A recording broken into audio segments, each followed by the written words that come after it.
Magandang araw po sa inyong lahat mga tol. Ngayon po ay January 25, 2026. Pag-usapan po natin ito pong maka-Diyos. Naniniwala ba talaga kayo na kinakasihan ng Diyos ito pong si Greco Belgica? Paki-comment nyo naman sa chat area mga tol.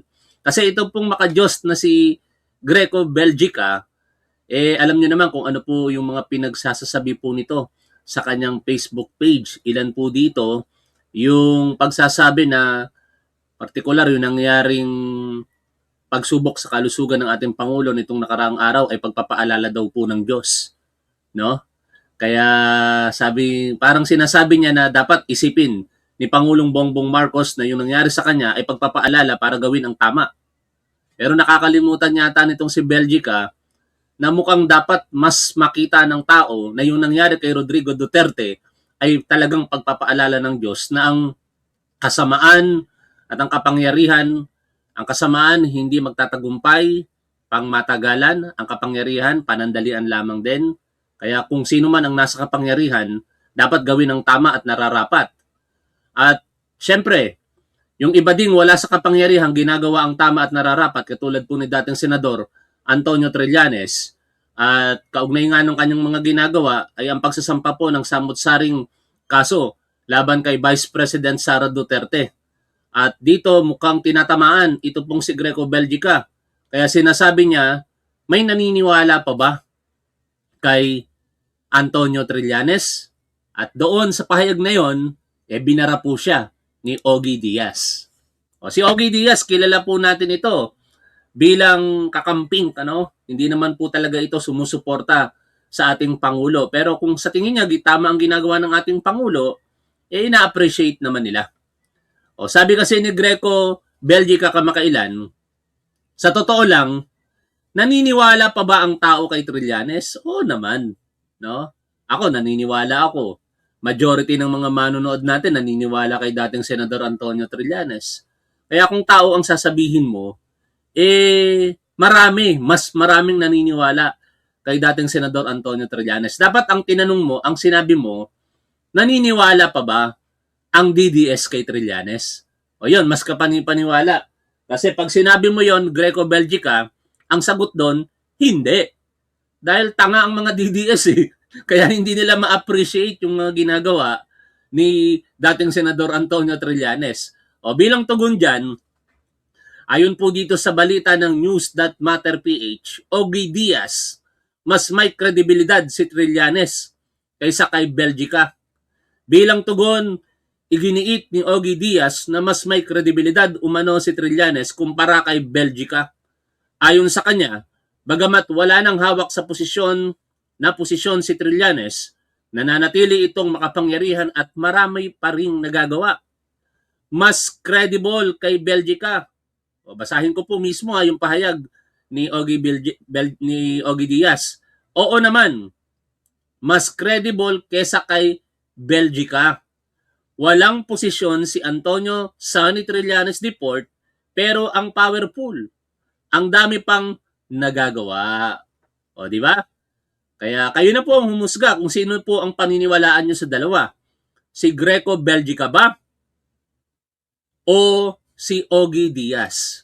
Pero ito ang pinakamahalaga sa oras na ating pong pinaglalaanan ngayon Ang interview kay dating Senador Antonio Trillanes ng On Point ni Pinky Webb. Pero dito, si Corina Sanchez ang kumatawan sa kanya at napakarami pong mga akusasyon na ibinabato dito ni dating Senador Antonio Trillanes laban kay Vice President Sara Duterte.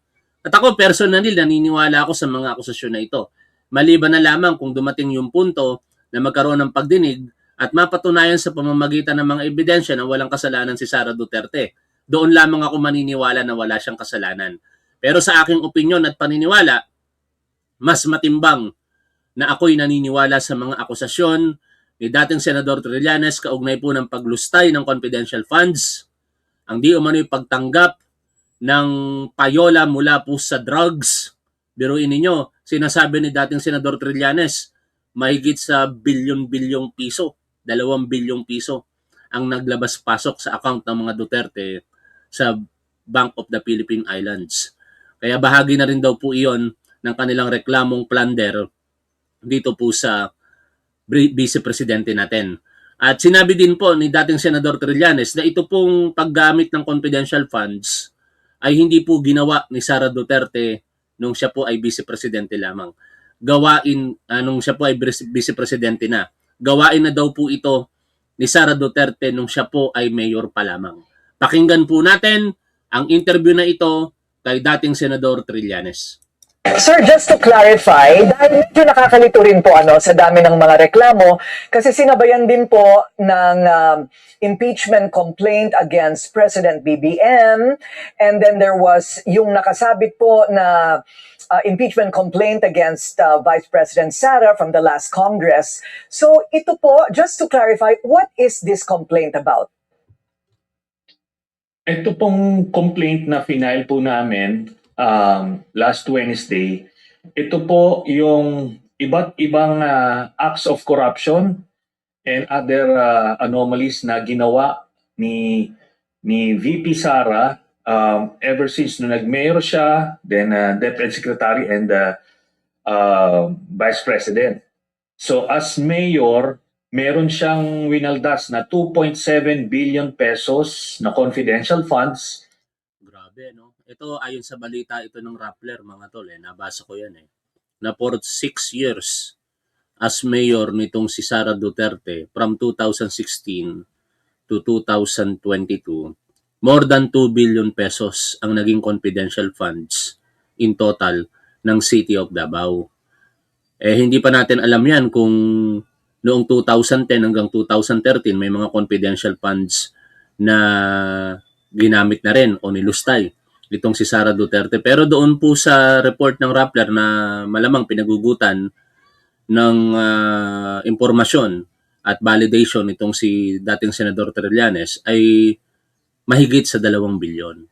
Kaya ang malaking katanungan dyan, paano ito nagamit?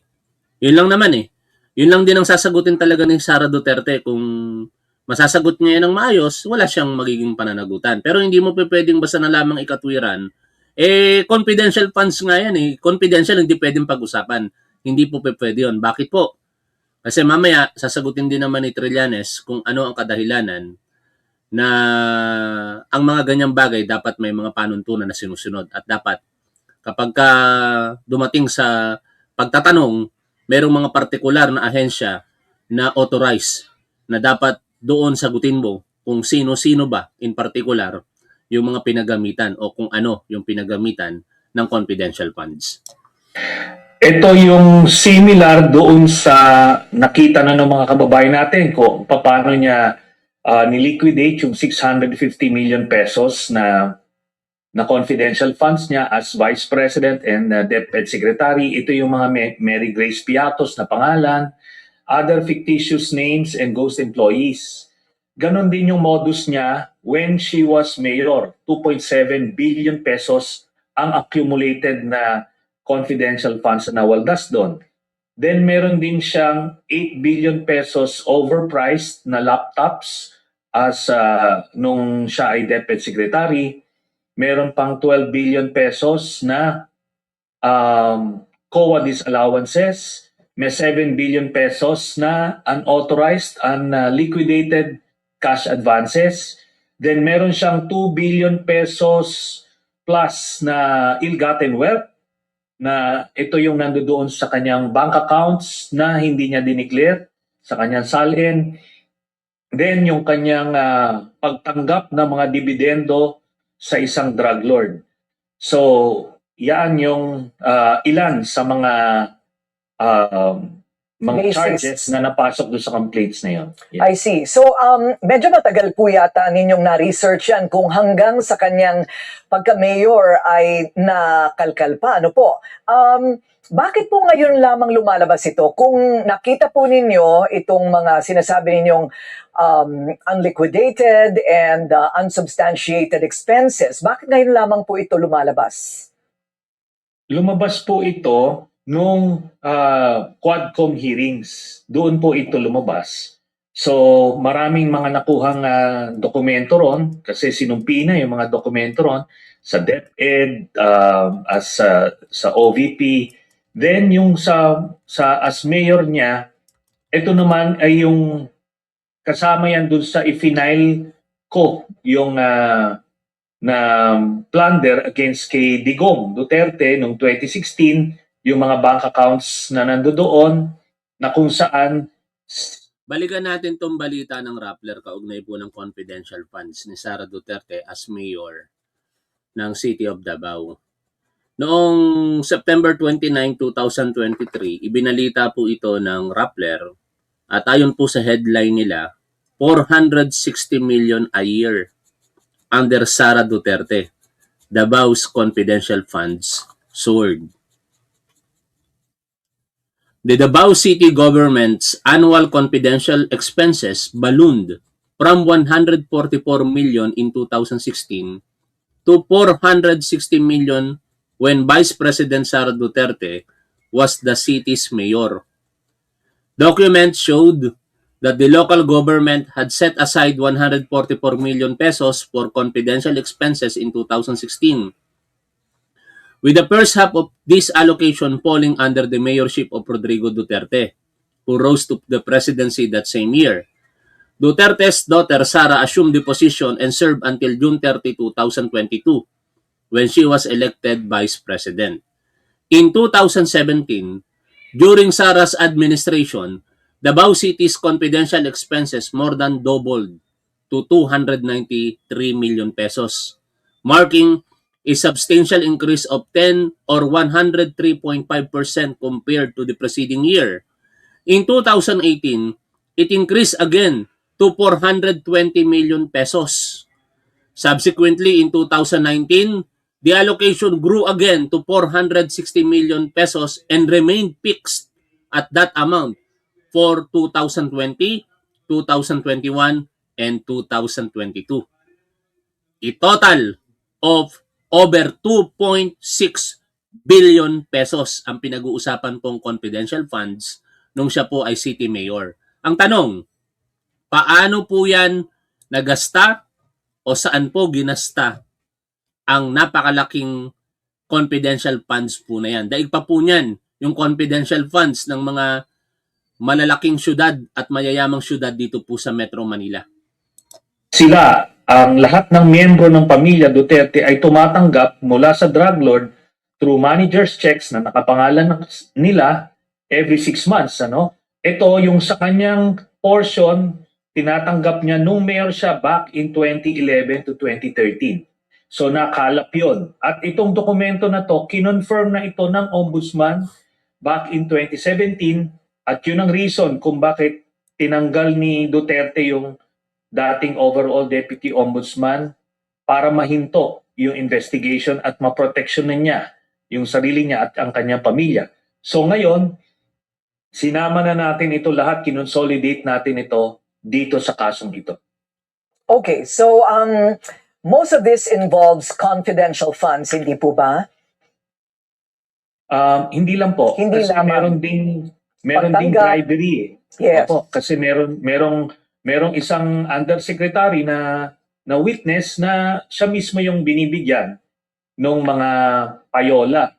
Tapos meron ding allegation si Mr. Ramil Madriaga na isa siya dun sa pinagdidistribute ng mga perang nakukuha sa confidential funds. Okay. Minsan po nating nakausap ang panig naman ng Vice Presidente, and their defense is that precisely why it's called confidential funds is that everything has to be confidential. Thereby, all disbursements are hidden under fictitious names. Ano sa palagay po ninyo? Meron po kasing mga COA procedures for auditing na pagka-confidential funds or intelligence funds, meron silang listahan ng mga code names, pero meron listahan na kung sino yung mga pangalan na yon. So pagka kailangan pagka-questionable yung disbursements, ready dapat yung ahensya na ilabas yung kodigo na yon kung saan nag-identify kung sino yung mga code names na yon. Pero alam niyo, Miss Corina, ilang beses na na-flag ng COA yan sila Sara Duterte at Digong Duterte when they were still mayors ng Davao City. 11,000 ghost employees yung na-discover ng COA. Bakit po Sa walang random checking nangyari? nila. Ano po? Bakit po walang nangyari kung dati pa yan na flag ng ombudsman? Kasi po, nung nagpresidente sila, sino naman ang COA na magde-dare to investigate? Pag nire-report, nobody's filing the case kasi nga doon may culture of impunity. 'Di ba? O yung lahat ng mga nag-dare mag-investigate sa kanila, pinagtatanggal nila. O kung anong ginawa kay Senator Laila de Lima, nag-investigate ng EJ case, tinanggal, pinakulong. So, nagkaroon ng chilling effect. Kaya nga tayo naobliga rin mag-file sa ICC kasi dito ay talagang inaano nila, no? Hinaharas, ini-intimidate, kino-coerce, or kino-co-opt, or worse, pinapatay. Kaya iyon yung nangyari. Ngayon na hindi na sila ang Yan ang pinagkaiba ng Marcos Jr. administration. Sa panahon ng dating Pangulong Rodrigo Duterte, napakinggan po ninyo kung ano yung mga nangyayari. Kino-coerce, pino-force o pinapatay. Sa panahon naman ng ating Pangulo, malaya sila. Nagagawa po yan. Wala pong mga kritikong pinapatay ngayon. No? Malayang nakakapagsalita ang kahit sino, pero syempre hindi po yun absolute. Kaya pagka lumabag ka sa batas, makakasuhan ka rin. Hindi naman pwedeng yung freedom of expression mo or speech ay gagamitin mo para sa paglabag sa batas. Yun ang pinagkakaiba. Uulitin ko sa panahon ni Rodrigo Duterte, ang mga kritiko, wala. Talagang sinusuppress nila yung voice. No? Pinipigilan nila hanggat maaari na makapagsalita sa pamamagitan ng mga pananakot or pagbabanta. At sabi nga ni Trillanes, worse pagpapapatay.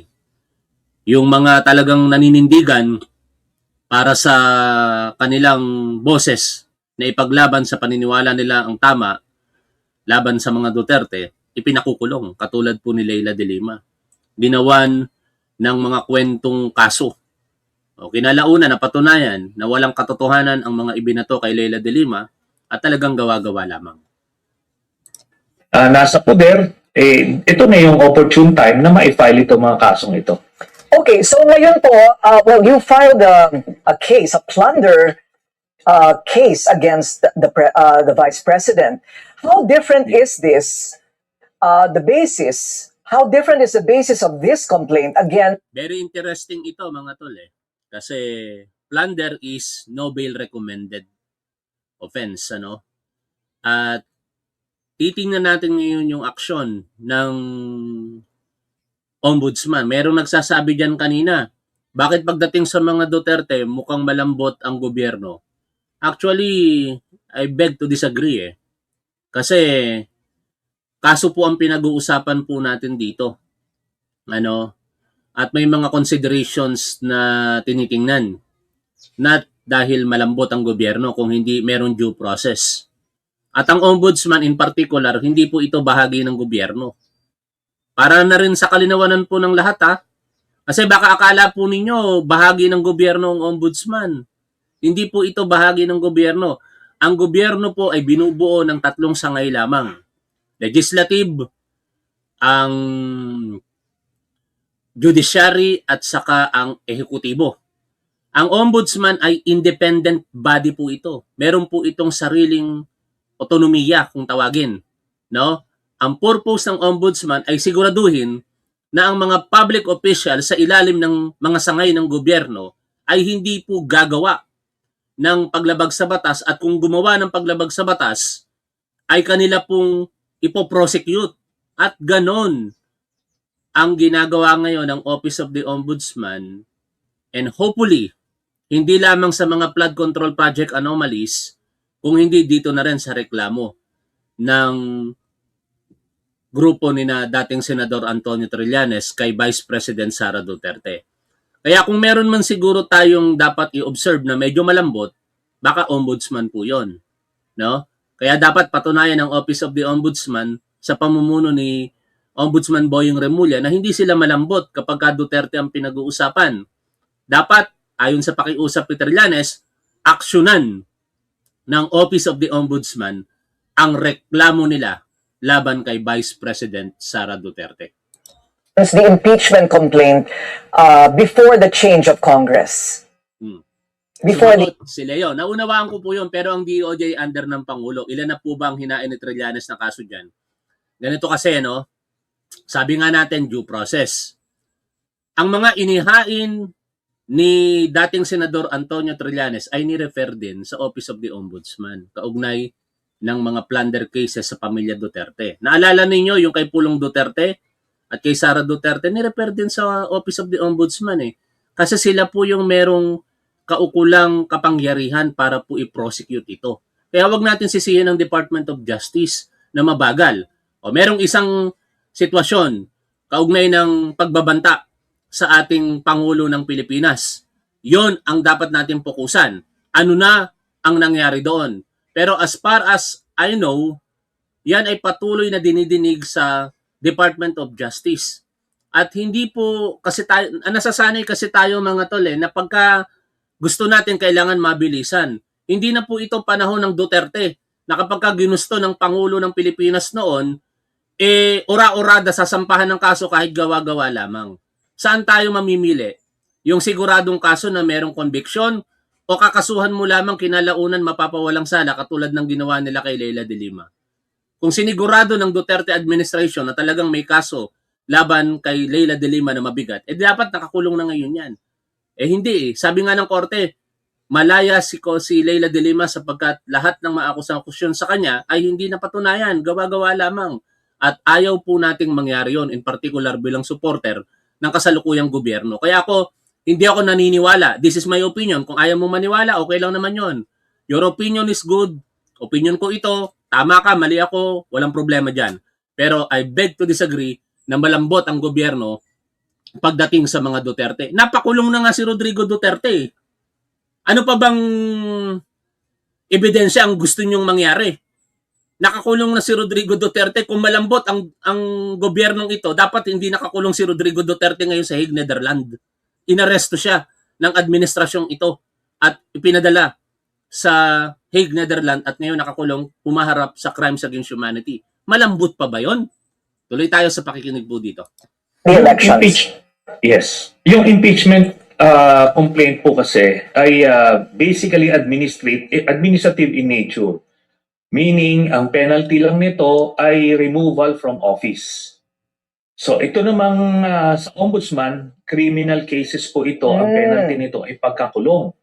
Ngayon, pwede ho siyang magsabay. At ang batayan naman po, since political yung quasi-political yung impeachment cases, at ang coverage niya ay nung siya ay vice president lamang. Pero it doesn't preclude na isasama yung ibang mga allegations to establish a pattern of behavior. Pero dito po sa criminal case sa ombudsman, lahat from vice mayor, ay nung nag-mayor siya hanggang nung vice president, sako po yan nung jurisdiction ng ombudsman. May total amount po ba kayo? Pag pinagsama-sama po lahat ng kine-question na halaga? Ang sa ano kasi, ang iba't iba po kasi, no, yung authorized... Meron na naman nanonood na Duterte supporter sa atin na tanga. Unang-una, hindi tatakbo sa anumang national position si Antonio Trillanes.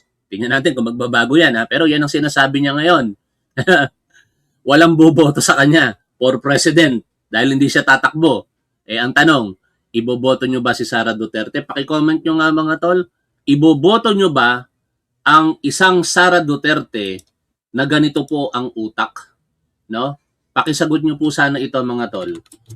Kung iboboto nyo si Sara Duterte na ganito po ang utak. No? Huwag kang mag-alala ma'am sa security ko kasi may kinausap na ako na tao. Sinabi ko sa kanya, kapag pinatay ako, Patayin mo si BBM, si Lisa Araneta, at si Martin Romualdez. No joke. No joke. Nagdilin na ako, ma'am. Pag namatay ako, sabi ko, huwag ka tumigil na hanggang hindi mo mapatay sila. And then he said yes. Oh. Huwag ka Iboboto nyo ba yung ganyan uri ang utak? No? Hindi pa presidente pero pagpapapatay na ang naiisip sa mismong Pangulo ng Pilipinas. Kung nagagawa niya yan sa Pangulo ng Pilipinas, sa asawa nito at sa former speaker, how much more sa pangkaraniwang tao? Di ba? Nasabihin ng mga Duterte supporters, adik lang ang galit sa mga Duterte talaga. Talaga? Ako nga, hindi ako adik, pero inis ako sa mga pinagagagawa ng mga Duterte. Wala naman akong personal na galit sa mga Duterte. Sa mga pinagagagawa nila. At dapat pagbayaran nila yan. Cash, unauthorized or unliquidated cash advances. Ito, hihimayin pa ito eh. Iba po yung 7 billion ito total. Pero it doesn't mean lahat ito napunta sa kanya. So meron pong napunta sa kanya, meron napunta sa iba, so kailangan pang himayin yan.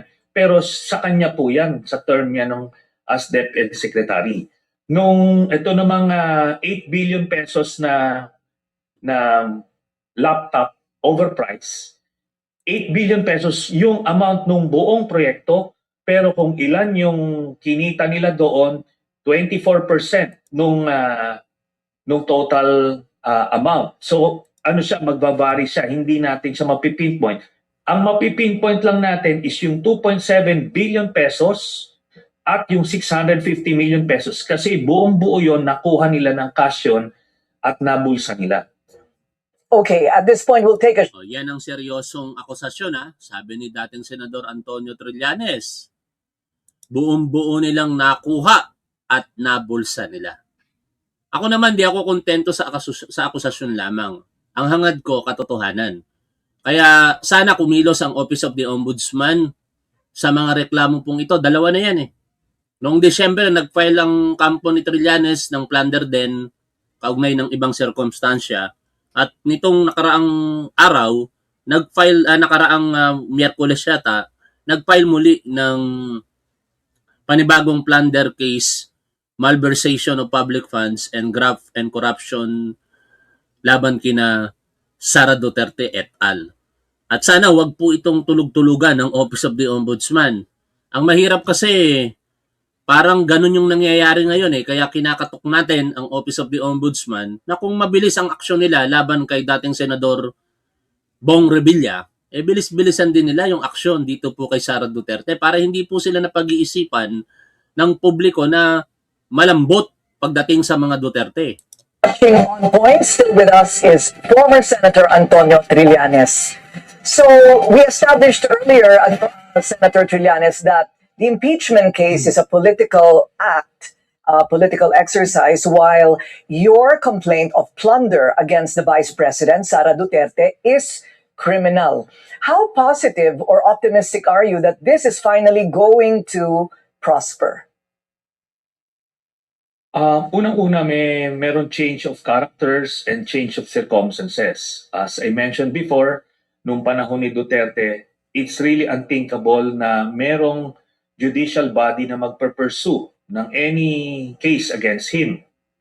Ngayon, under the Marcos administration, merong opportunity na mapanagot yung mga nagkasala nung panahon ni Duterte.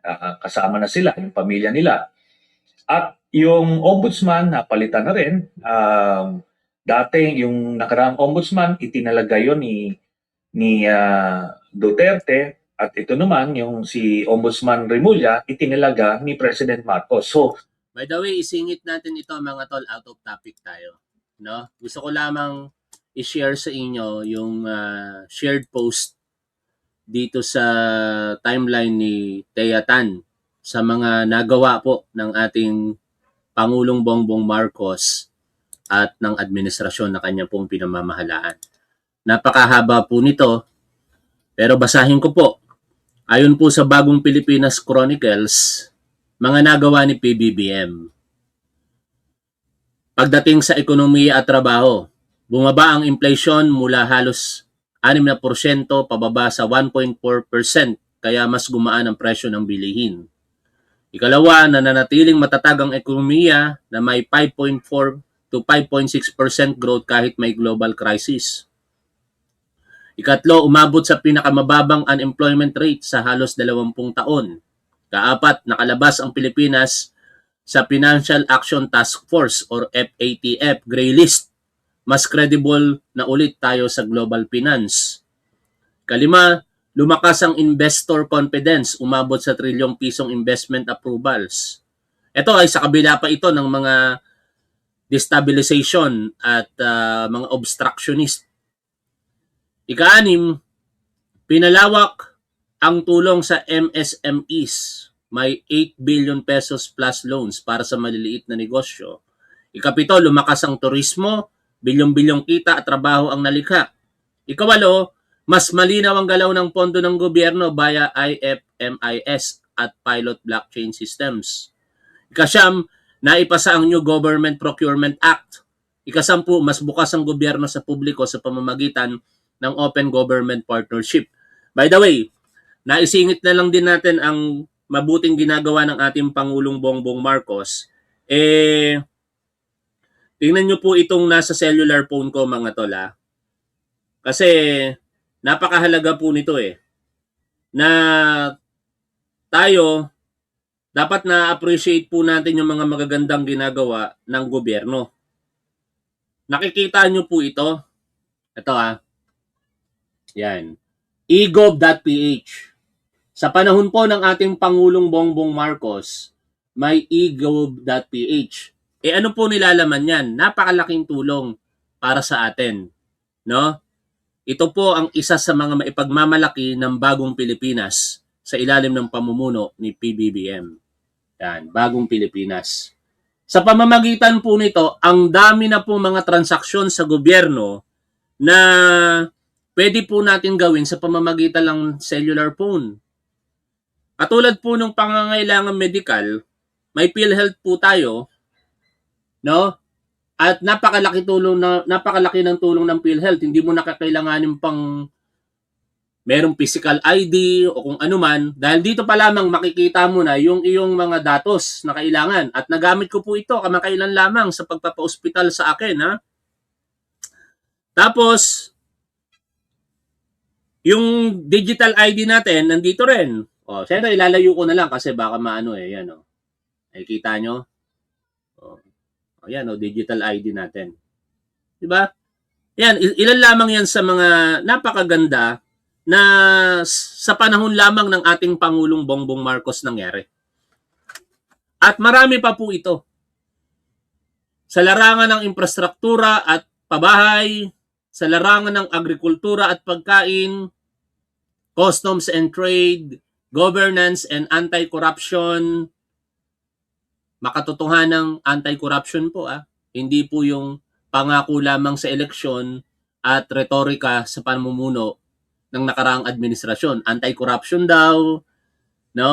Pero ayon sa Quadcom report, si Rodrigo Duterte ang mukha ng illegal na droga at kriminalidad. Baka sabihin ninyo, sinisiraan ko siya.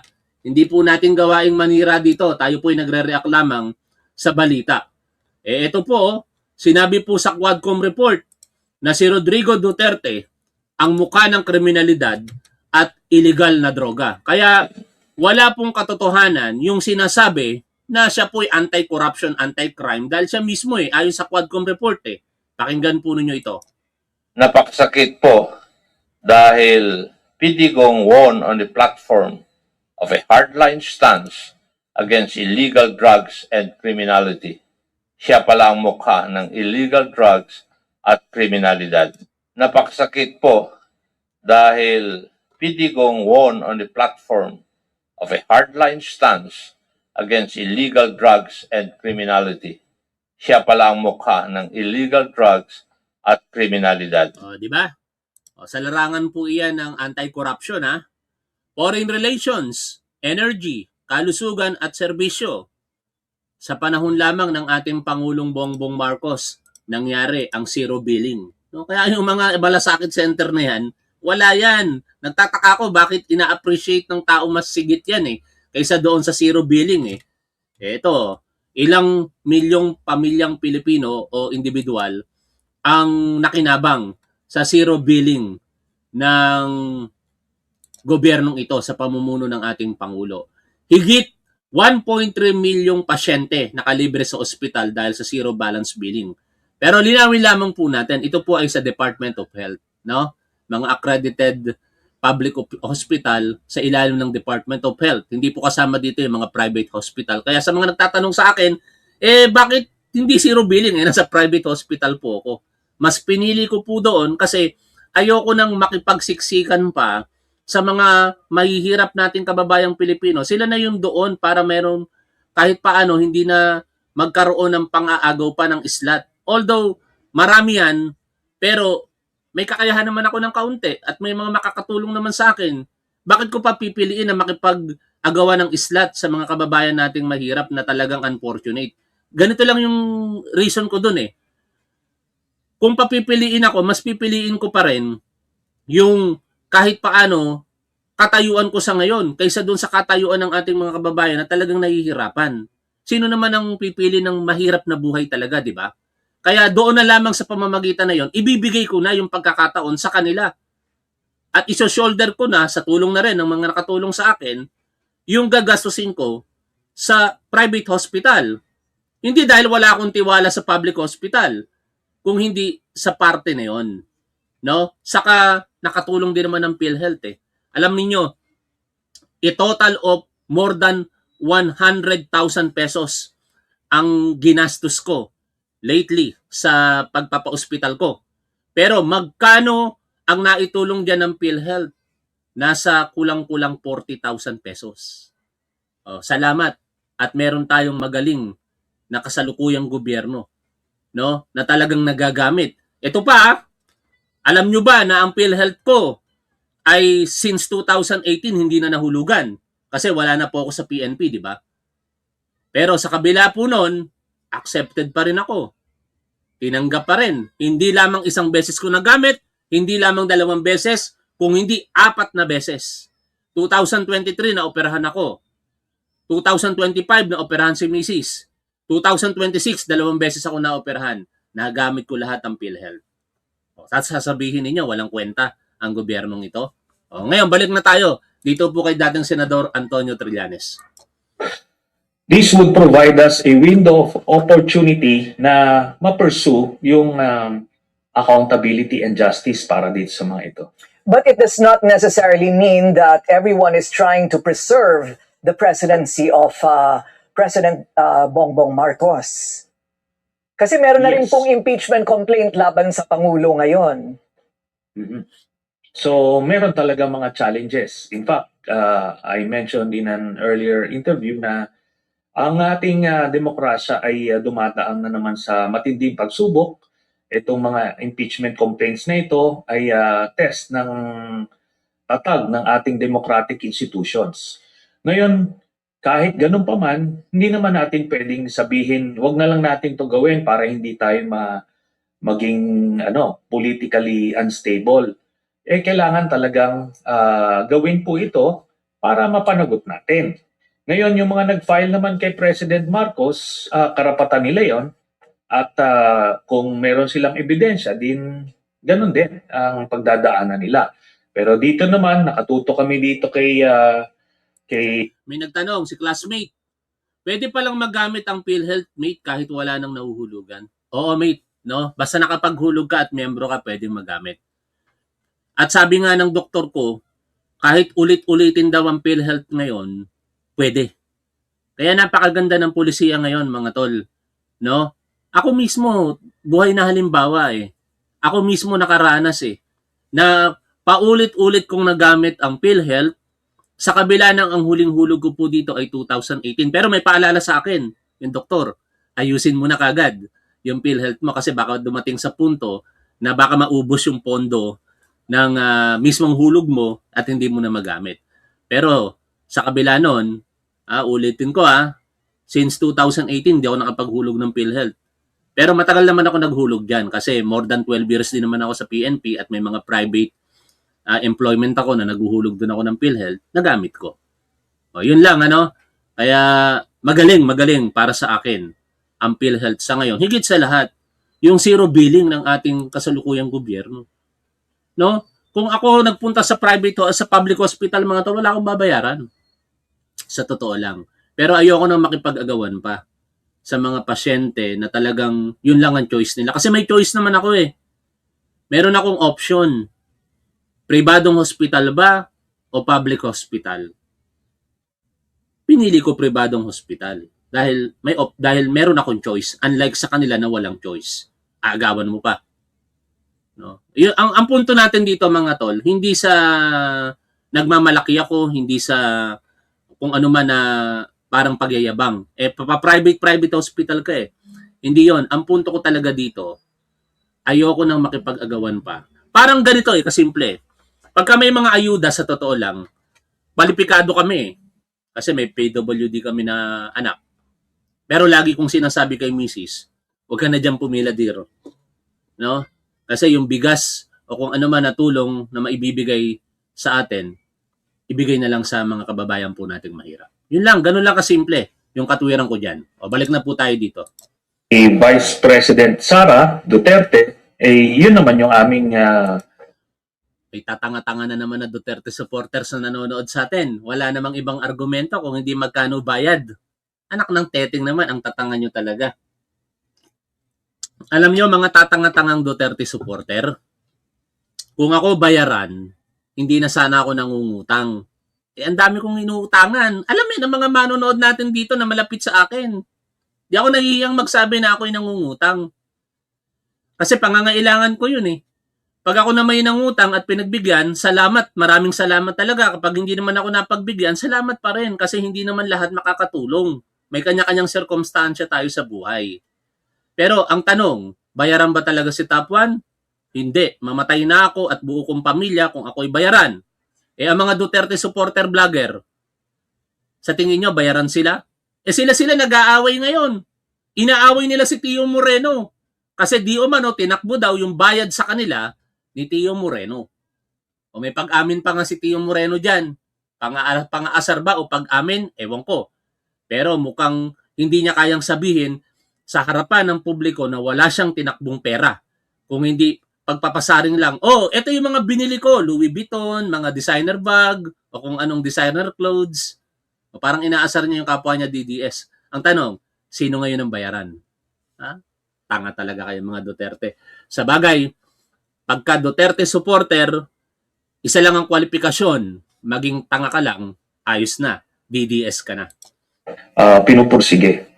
Nabalitaan niyo na rin po ba, Senator Trillanes, itong mga lumalabas na sinasabing medyo mas pribadong survey results na nagsasabing kahit pagsamasamahin daw ang iba pang mga maaaring contenders for the presidency in 2028, kahit pagsamasamahin pa daw yan ay hindi pa rin Ito yung pinagmamalaki ng mga Duterte supporter. Mananalo si Sara Duterte. Sige, paniwalain niyo sarili ninyo. No? After all, ako naman, wala akong pakialam sa 2028 kung tutuusin so far sa ngayon Hindi ko nga iniisip kung sino pwedeng maging presidente eh. Ang gusto ko lang mapanagot kung sino talaga yung may mga kasalanan sa ngayon. Wala sa isip ko yan. Ang gusto ko lang ngayon, suportahan si Pangulong Bongbong Marcos at masigurado na hindi maaagaw sa kanya ang kapangyarihan sa pamamagitan kung ano man ang kakayahan natin sa harapan po ng publiko, partikular dito sa social media. Ganun lang kasimple. Ngayon, kung paniniwalain nila, si Sara Duterte mananalo, so be it, sige lang, maniwala kayo. Karapatan nyo yan.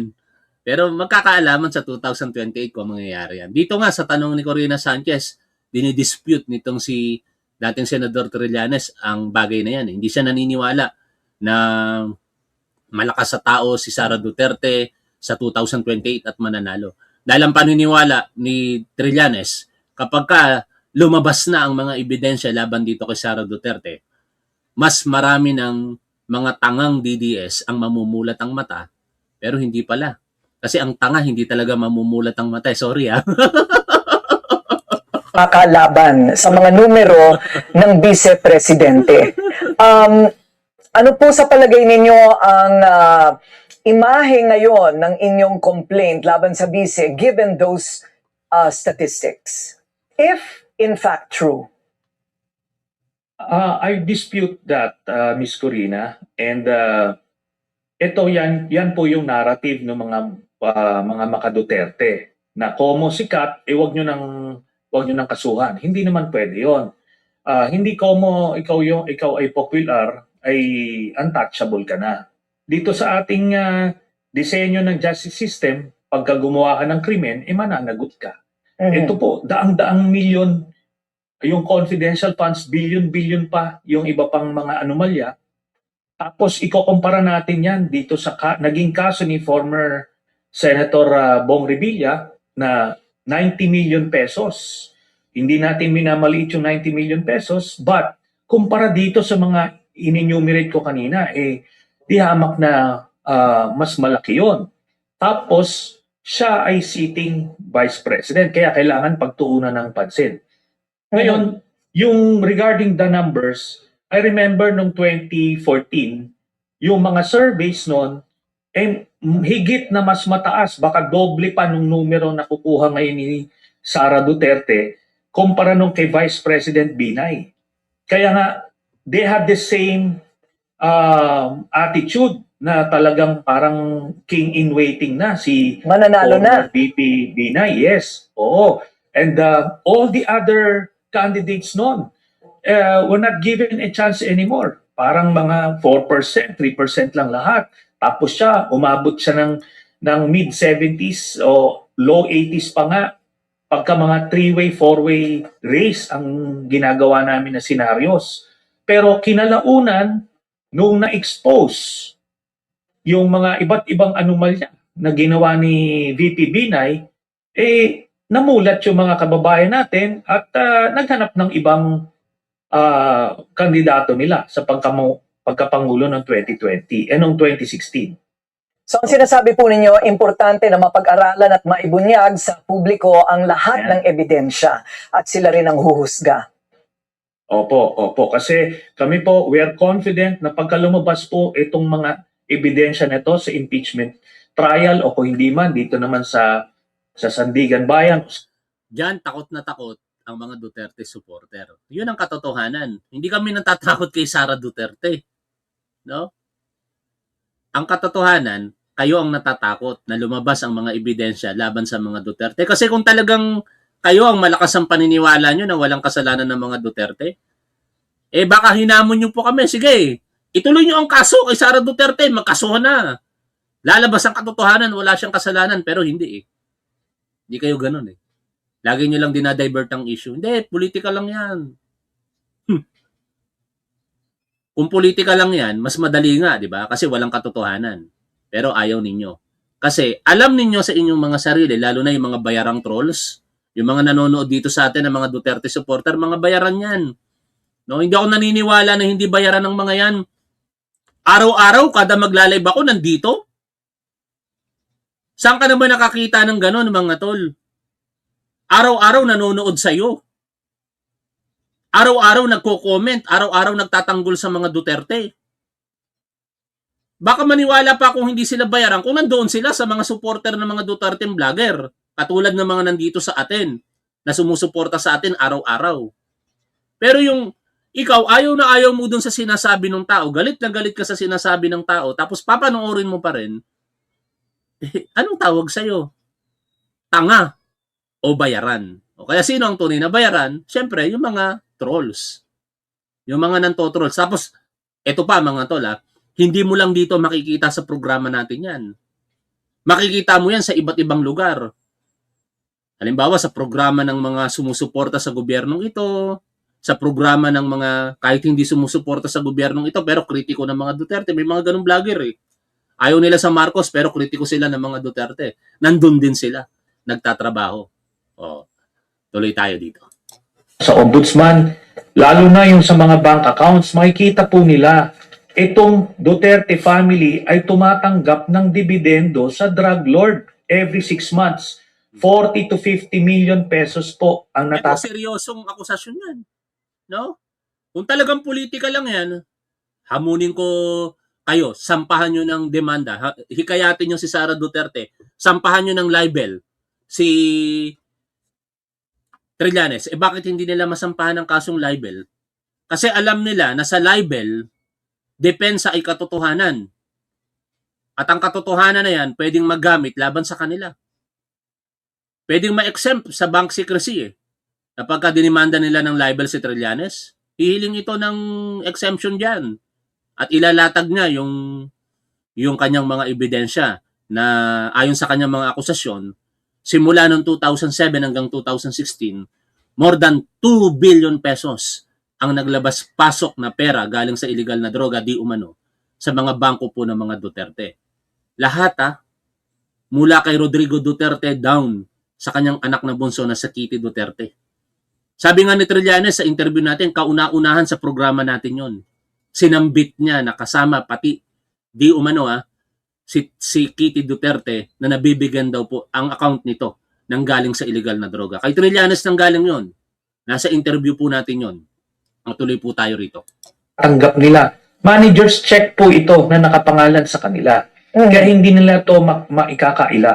I am confident pag lumabas yan at makita nila kung magkano nilalaman ng mga bangko nila Sara Duterte at ni Mans Carpio, at least 2 billion ang nakikita natin na pera nila, magtataka yung mga kababayan natin. Teka muna, saan nyo kinuha yan? Hindi naman kayo mga negosyante, hindi naman kayo mga eredero, so paano yan? Diba?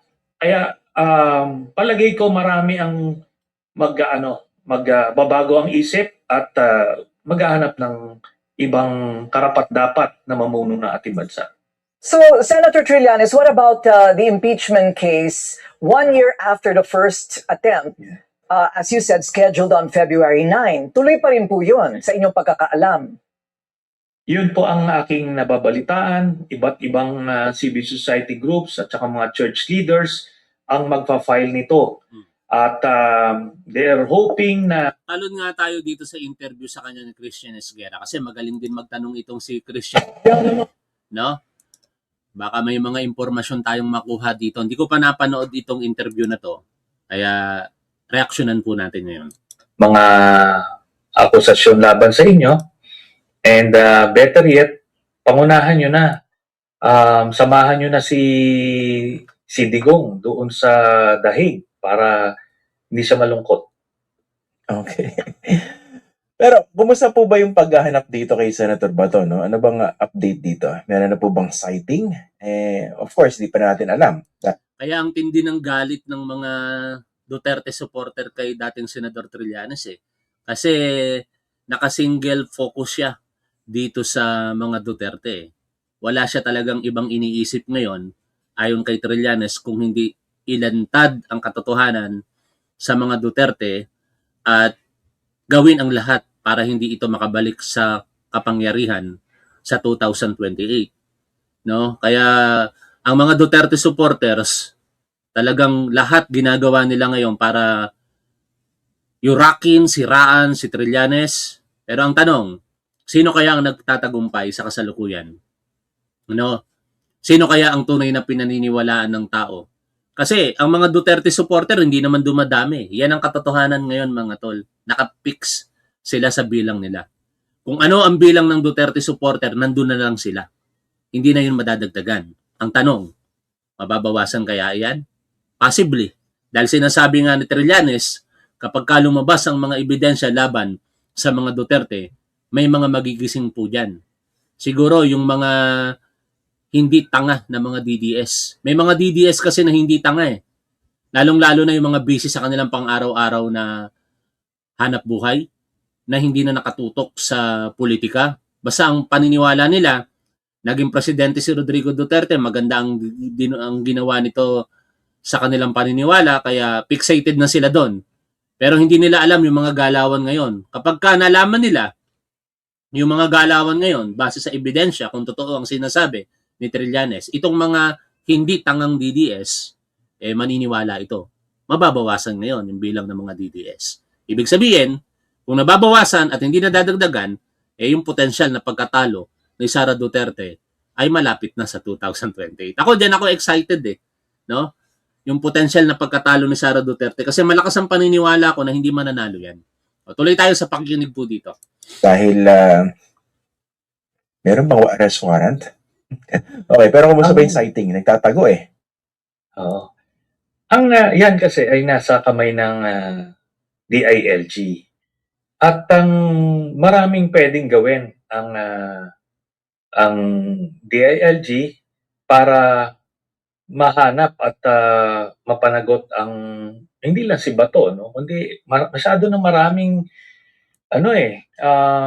fugitive na prominente na talagang hinahanap ng gobyerno. Yan sila Bantag, si Kernel Leonardo, andyan si Bato, tapos ngayon bago si Atong Ang. Ano ba ito? Pero tapos ang ano dito, kumbaga ay nakakabahala nito ay panay naman ang presko ni Secretary John Vic Remulla. Eto na, yung isa sa mga masakit na katotohanan ngayon na itong Secretary of Interior and Local Government natin, puro pagpapapogi halos ang ginagawa. Ano? Ayon nga sa isang manonood natin, ang tawag dyan John Wick. John Wick. Hindi yung John Wick na pelikula, kung hindi Wick. Parang pang-iinsulto. No? May mga nagme-message sa atin, naka-open yung top 1 page natin Kumbaga, hindi sila satisfied. Kahit supporter sila ng gobyernong ito, hindi sila satisfied sa ginagawa ni John Vic Remulla. Malayong-malayo ito sa kanyang sinundan na si Attorney Benhur Abalos. Kaya namimiss ko talaga yung pamumuno ni Attorney Benhur Abalos sa Department of Interior and Local Government. Meron kasi tayong nakitang produkto sa kanyang leadership doon. Sa pamumuno ni Attorney Benhur Abalos, talagang ang daming mga nasakoting malalaking tao sa likod ng illegal na droga at napakalaking quantity ng illegal na drugs ang nasakote. Kasabay pa niya yung kanyang programa na BIDA, no? Buhay ay ingatan, droga ay ayawan. At sa pamumuno ni Attorney Benhur Abalos dati, nakuha ng DILG ang pinakamataas na pagtitiwala ng taong bayan sa lahat ng mga kagawaran sa ilalim ng ehekutibo. No? Ngayon, parang ibang sitwasyon. Panay pa press conference itong si John Vic Remulla. Tapos, parang inilalatag niya pa ngayon yung kanyang sarili. Masyado yatang assuming na siya yung bibiyayaan ng blessing ng ating Pangulo na maging standard bearer ng administrasyong ito sa pagkapangulo sa 2028. Kaya marahil baka nakikita niya sa sarili niya, kaya ang gagawin niya, humarap sa publiko, magpapogi. Pero sana Secretary John Vic Remulla, hindi po salita kung hindi gawa, katulad ng ginawa ni Attorney Benhur Abalos. Gawa, hindi salita. Na parang alam niya kung nasaan itong mga ito, pero wala namang nangyari. No? Kaya nga ang advice ko, unsolicited advice is kung bawas-bawasan ni Secretary John Vic Remulla yung mga presko niya, magkakaroon siya ng mas maraming panahon para tutukan yung paghahanap dito sa mga fugitives na ito. Mukha bang paasa ang dating? Hindi kasi when he speaks, parang masyado siyang sigurado sa sarili niya. And yet, at the end of the day, wala namang napoproduce, wala namang nakikita. Kaya I seriously doubt the capacity netong taong ito kasi baka nauuna lang yung forma at wala naman yung accomplishments. Okay. Pero ito si Bato, no?